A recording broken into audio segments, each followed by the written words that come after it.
and I will give you rest.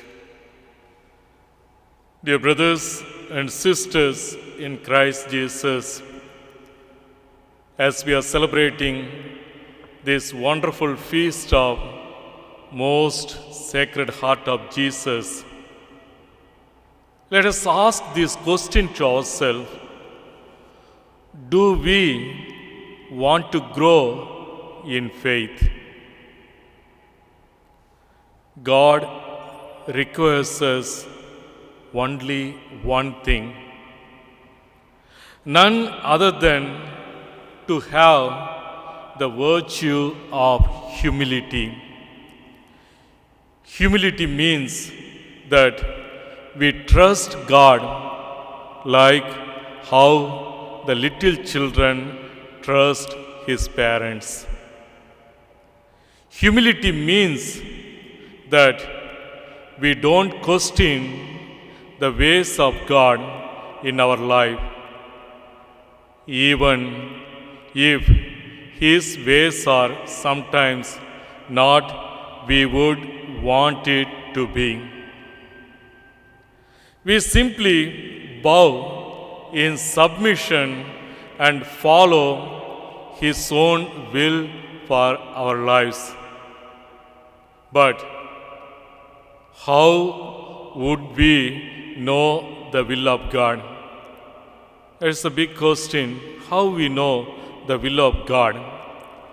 God must at all times be humble, for it is through our humility that we are able to discern God's will for us. A person who is not humble would never discern God's will.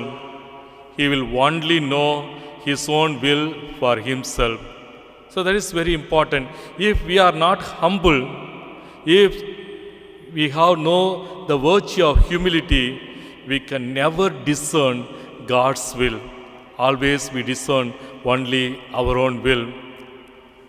Who are those who go to Jesus to relieve of the burdens of this world? Who are those who sincerely ask God, ask Jesus to help them carry their heavy loads in this world?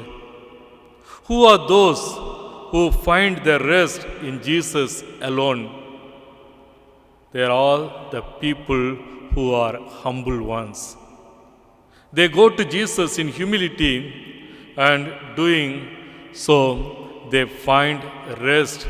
They find sometimes someone who will help them find relief from the burdens of this world. So, my dear brothers and sisters, during this solemnity of the most heart of Jesus, let us reflect on Jesus' humble heart. That is what we see when we see the Sacred Heart of Jesus picture. It's a very humble heart.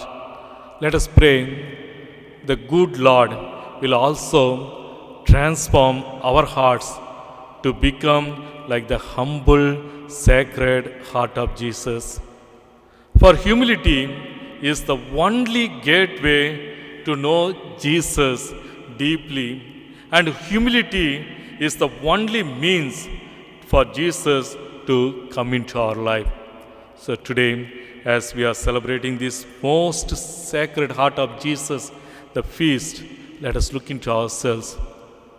Do I have this virtue of humility? As I said, if we don't have this virtue of humility, we cannot discern God's will. If we have the virtue of humility, we receive God's will. In the name of the Father, and of the Son, and of the Holy Spirit.